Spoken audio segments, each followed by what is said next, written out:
25 वर्ष धरिकी नवीन पट्टनायक ओडिशार मुख्यमंत्री रहिले दिनटे भी जगन्नाथ ना कहना कि कौन डाक्तरखाना जाना कौन लोक को भेटी ना केबे भी मीडिया सहित आग को आसी ना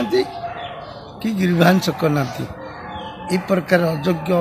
मुख्यमंत्री ओडिशार विदाय नहीं जगन्नाथ प्रभु आमको साहाय्य कर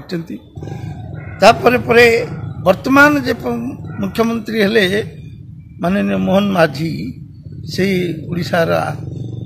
श्रेष्ठ मुख्यमंत्री है बोल कि आशीर्वाद करती कारण आरंभ ही जगन्नाथ चारि द्वार खोलिले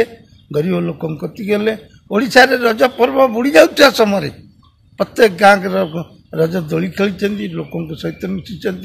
माँ मौसी सहित मिशिंट साधारण लोक सहित मिशिंट साधारण दुख बुझुं मेडिकल रोगी कथा बुझुं तेणु प्रभु तांको आशीर्वाद करंतु ए काम को से आहरी ओडिशा रे आगे नियंतु मुझे आज स्नान पूर्णिमा जगन्नाथ। हेलो 10th एग्जामिनीज आपण मैंने एमती एक स्कूल खोजुंट कि जो इंटीग्रेटेड कोचिंग पाई परिबे तेबे टीएससी गुरुकुल जोग दियंतु जा एकेडमिक लर्निंग पार्टनर फिजिक्स वाला सहित अनुमोदित कॉल 9438782020।